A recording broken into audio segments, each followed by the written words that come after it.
All right, hey everybody, I am back from Bali. You can see I got my pudding girl back as well. So yeah, this video is just gonna be kind of decompressing, talking about my experience over there on vacation, and also some things that I noticed that I definitely wanna share with you all.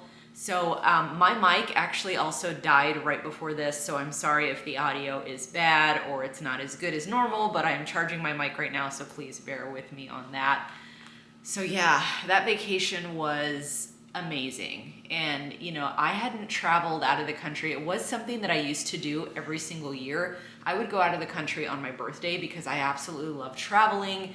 And I don't know, just being somewhere else and just soaking that in. And I just feel like that is the best gift I can give myself.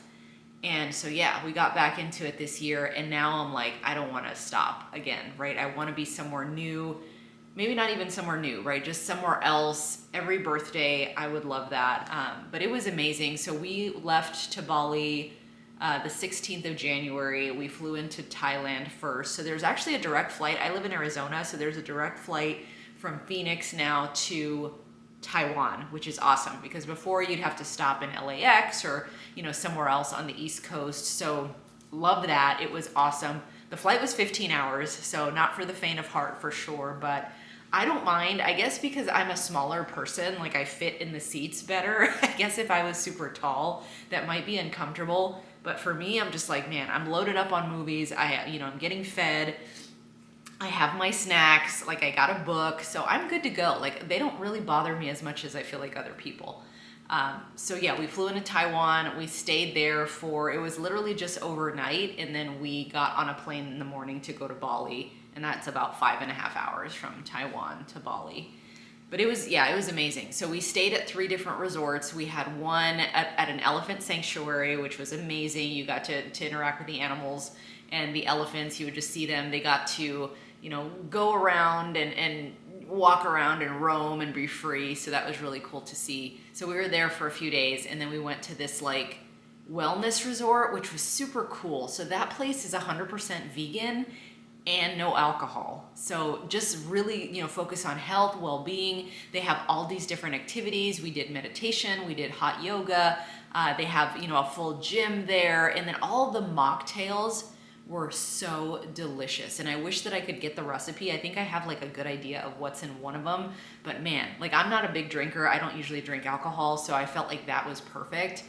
And the whole time, which is something that I find consistent when I go out of the country, I didn't have any kind of like bowel issues, thankfully. No, like, sometimes when you eat here in the States, like I'll be honest, sometimes you feel like crap, right? Because you're eating, who knows what you're eating, a bunch of preservatives, a bunch of crap. But when you go to the country, you notice that your body absorbs things better, and it, just feels better. You're not bloated. You don't feel gassy and nasty, right? So something to be considered there, because that was something that I was noticing, but especially in the vegan place.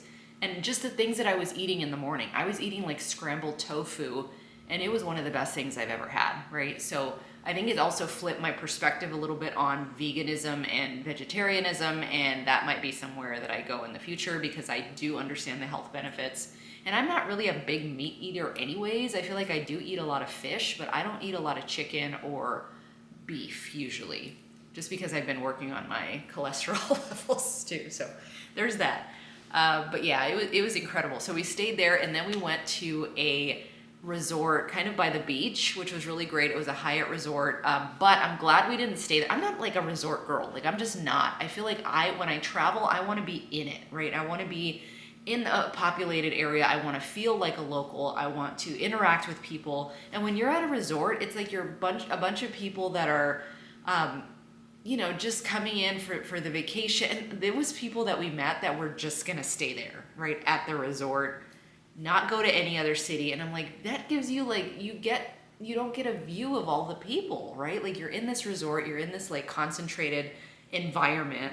And honestly, the worst meal we had the whole trip was at that resort. So, take from that what you will. But that was pretty interesting. But yeah, so I think when it comes to the parentified side and my healing and what that trip did for me was it allowed me to kind of have a forced rest in a way. Granted, we were doing things, like it wasn't like we were all the time, you know, going off and doing all kinds of things. So we did have periods of rest. There were times where I was able to take a nap.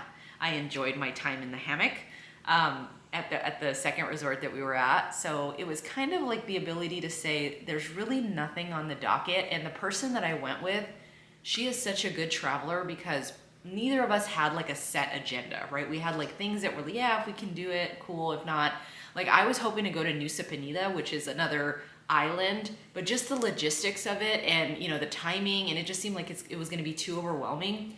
And so I love that with her, I could have had that conversation, because that would have been something that I feel like if I would have been traveling with someone else, I don't know, like this is something that I do too. And I'm curious if you do it, if you were parentified as a child. But when I go on a vacation, I want to, especially depending on who I go with, I guess I want to like kind of show off my planning skills and not necessarily pack everything in, but try to get really good different things that you see, right? So if I would have gone, I feel like with my boyfriend or someone else, I probably would have tried to squeeze that in.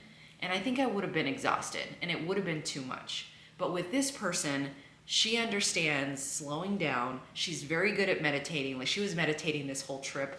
I have to admit, I didn't meditate at all because I don't know, like I honestly felt like the whole trip to me was that breath, right? That breath and that slow down. And I kind of probably should have, honestly, but I got back into it as soon as I got home.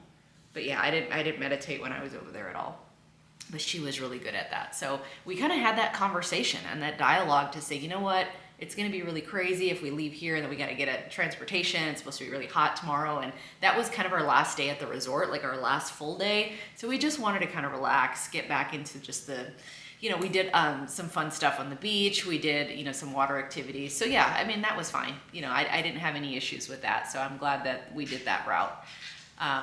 But yeah, it was incredible. It was incredible. And what a way to start the year. So what I did this year was picked a word, right? Picked a word, and that word is going to give me motivation and information and just help me plan my year, right? Help me do things because I have this word in mind.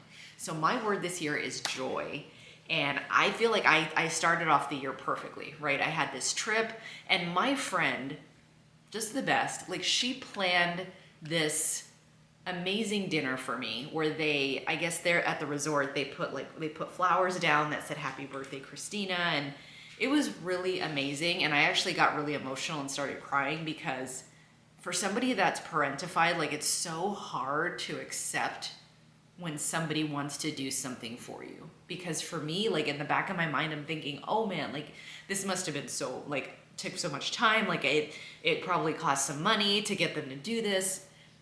And there's a little thing in the back of your head that says, you know, I don't deserve this in a way, which is terrible. And I trying to move so far away from that, but it's still there, you know, and the healing process is moving on. But again, you're going to have that kind of relapse in some cases where you get that voice coming back.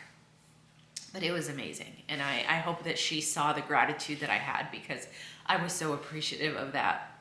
And it made the trip so much more special because my birthday was being celebrated, and every restaurant we went at, honestly, like even this whole trip, even after the birthday specifically, she would tell them it was my birthday, and then they would bring, you know, dessert and sing. It was just great. And I felt so good and so appreciated, and that was awesome. So her birthday's in May. She's going to be 50. So I have to do something really nice for her because that was amazing. But I allowed myself to embrace that. There was a few negative thoughts, I think, as you know, I was unfolding, but I allowed myself to enjoy it, and it was fantastic. So I encourage you, if people are doing nice things for you, please let them, because you do deserve it. And they want to be there for you, and they want to show you how much they care and appreciate you.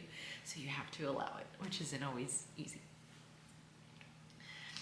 But it was amazing. I can't say enough about it, and we're going to get back into that. But the joy piece was there for that trip, for sure. And my team, the Seattle Seahawks, I've been a fan since early 2000s. They are going to the Super Bowl this Sunday. So I'm actually flying out there. I don't know if I'm going to go to the actual Super Bowl, but we have tickets to get in. Well, we have tickets to fly, right? So we're gonna fly to Santa Clara, or well, San Francisco, drive to Santa Clara, and then just kind of hang out. We're gonna do the Super Bowl experience, and then we'll see if I can get tickets. I have kind of a hard like ceiling, right? If I can't get them under that price, I'm not gonna get them, because right now, like I checked, and they're like $4,700. Like that is insane. That's wild. So hoping to get that cheaper. We'll see. So I'll let you know if I'm able to go or not. But again, that would bring me a whole lot of joy. But I'm not going to pay $5,000 for a ticket. So the joy has to be capped at some point. But yeah, so that's on my radar. And also I like the idea, again, of having this word, because then it's like, okay, we are focusing on that, right? So I'm thinking of different activities and things that I'm going to do, and I'm pulling in that word joy, right? So maybe it's a matter of going to the arcade and taking my boyfriend's son and saying like, let's, $200 or whatever, we're going to spend this, we're going to get all these tickets. Like I think I told you this, I can't remember if I did or not, but I'm one of those people that like never buys myself an arcade. Like if I take a kid to the arcade, I'm gonna spend all the money on them, right? This is a kid thing, they can play. And I'll usually just kind of follow them around and watch them playing, which is a little strange. So the most recent time I went to an arcade, I bought myself a ticket, right? I'm like, I'm playing. Like I'm gonna go and play these machines, and it was a blast, and I loved it.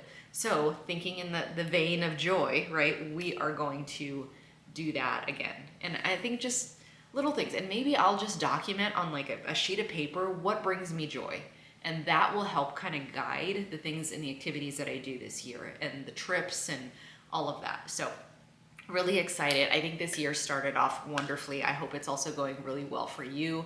I will stop there. We will pause. I'll let you know what happens with the Super Bowl. Fingers crossed. Please cross your fingers and toes for me as well. But yes, I'll end it there. I see you, and you deserve all the good things. I hope you have a fantastic rest of your week, and we'll talk next week.